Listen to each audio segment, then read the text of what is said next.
Hoje eu vou fazer uma bananinha. É assim.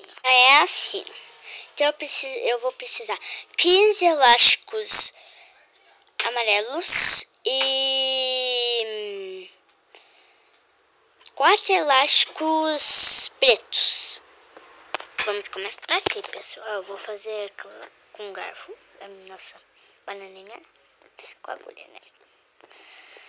Então, para começar, vamos pegar um elástico preto, colocar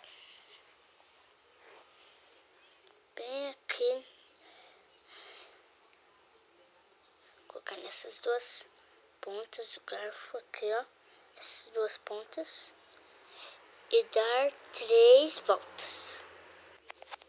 Assim, vou pegar 2 elásticos amarelos, colocar aqui nas duas pontas, colocar do outro lado, assim, ficar assim. Agora eu vou puxar o preto, né, pra cima. Ai, puxa de pouco em pouco, senão vai escapar, porque a gente deu muitas voltas, né, também assim, voltadinha. Eu vou pegar em poucos e poucos. Vocês também precisam pegar. Ficar assim, ó. Assim. Tipo um laço. Agora eu vou pegar 4 elásticos amarelos e vou colocar por cima desses 2 elásticos amarelos. Assim. Eu vou puxar esses 2 elásticos de baixo pra cima.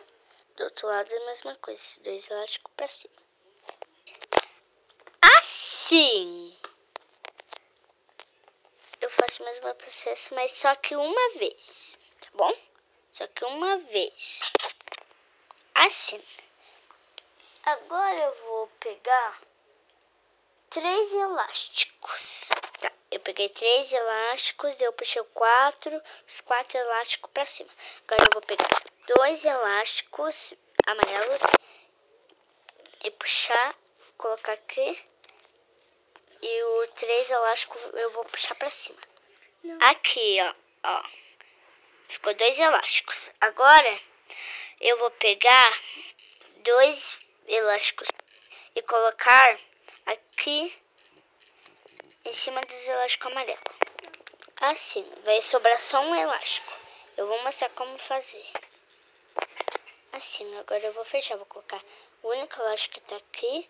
Vou colocar bem aqui.